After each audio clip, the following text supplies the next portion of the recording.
My sister secretly listed our late mom's house on Airbnb while we were still grieving. So I did something she never saw coming. My mom passed away 8 months ago.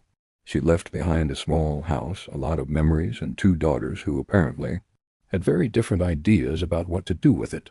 I'm the oldest. My sister Danny is 3 years younger and has always had a talent for turning every situation into an opportunity for herself. I say that lovingly, mostly. Mom single quotes. S will split everything 50-50 as between us, the house included. We agreed verbally, like idiots, to take a few months before making any decisions. We were grieving. We needed time. 2 months in, I'm scrolling through Airbnb, looking for a place for my cousin's bachelorette trip. And I see it. Mom single quotes as house. My mom's kitchen, her floral curtains, her little ceramic rooster collection on the shelf above the stove, listed at $180 a night under a fake host name. Cozy countryside retreat. Sleeps 6.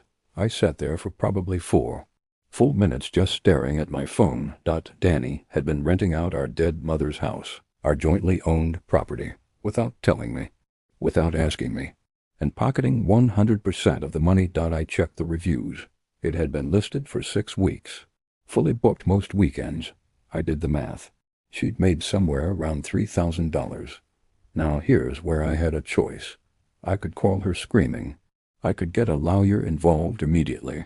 But something in me wanted to be smart about it, patient.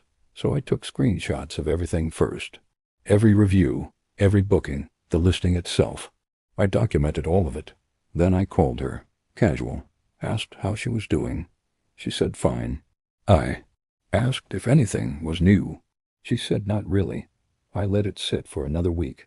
Then I contacted Airbnb directly and reported the listing as an unauthorized rental of jointly owned property, which it was. I had the deed to prove my ownership. Airbnb took the listing down within 48 hours and flagged the account. Then I sent Danny a single text, just a screenshot of the removed listing notification. Nothing else. She called me 17 times in 2 hours. When I finally picked up, she had a whole story ready.